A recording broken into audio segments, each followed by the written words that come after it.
সম্প্রতি জাপানে শক্তিশালী ৭.১ মাত্রার ভূমিকম্পে নিহত ও আহতের সংখ্যা বাড়ছে। জারি হয়েছে সুনামি সতর্কতা। জাপানের দক্ষিণ পশ্চিম অঞ্চলে ২৮শে জুলাই একটি শক্তিশালী ৭.১ মাত্রার ভূমিকম্পে আঘাত এনেছে। গতকালকের ভূমিকম্পের কেন্দ্রস্থল ছিল কুমামোতো অঞ্চলের কাছাকাছি। ভূমিকম্পের তীব্রতা এতটাই বেশি ছিল যে বহু ভবন ক্ষতিগ্রস্ত হয়, কিছু স্থাপনা ধসে পড়ে যায়, বিভিন্ন স্থানে আগুন লেগে যাওয়ার মতো ঘটনা ঘটে। ভূমিকম্পের পরপরই জাপান আবহাওয়া সংস্থা উপকূলীয় এলাকায় সুনামি সতর্কতা জারি করেছিল। তবে কয়েক ঘন্টা পর্যবেক্ষণের পর সেই সতর্কতা তুলে নেওয়া হয়, কারণ বড় ধরনের সুনামির আশঙ্কা আর দেখা যায়নি। সর্বশেষ পাওয়া তথ্য অনুযায়ী অন্তত ১৩ জনের মৃত্যুর খবর পাওয়া গেছে। এছাড়া বহু মানুষ আহত হয়েছে এবং কিছু মানুষ এখনও নিখোঁজ রয়েছে। উদ্ধারকর্মীরা ধসে পড়া ভবন ও একটি শপিং মলের ধ্বংসস্তূপে আটকে পড়াদের উদ্ধারে নির্লসভাবে কাজ চালিয়ে যাচ্ছে। গতকালকের এই ভূমিকম্পের কারণে হাজার হাজার বাড়িতে বিদ্যুৎ বিচ্ছিন্ন হয়ে যায়। বুলেট ট্রেন সহ বেশ কয়েকটি রেল লাইন সাময়িকভাবে বন্ধ রাখা হয় এবং কিছু বিমানবন্দরের কার্যক্রমও বিঘ্ন ঘটে।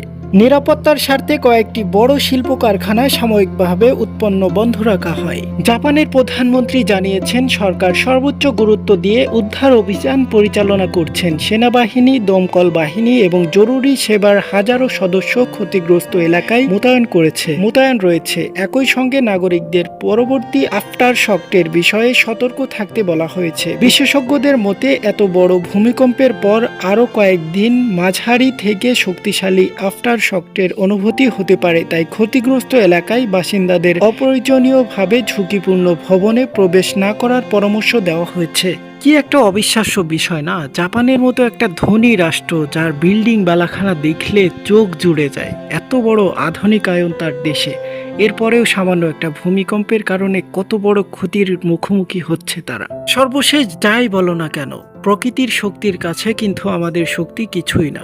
বিশ্লেষকদের মতে এই ভূমিকম্প যদি আবারও জাপানে ফিরে আসে, তাহলে জাপানের অর্ধশতক মানুষ ক্ষতিগ্রস্ত হবে বলে জানিয়েছে। ক্ষতিগ্রস্ত জায়গাগুলো দেখলে এখন মনে হচ্ছে যেন এখানে কোনো স্থাপনা ছিলই না, এই পরিমাণ ক্ষতির সীমা অতিক্রম করেছে। ছিল জাপানের শক্তিশালী ভূমিকম্প নিয়ে সর্বশেষ আপডেট। নতুন কোনো তথ্য প্রকাশ হলে আমরা অবশ্যই আপনাদেরকে জানিয়ে দিব।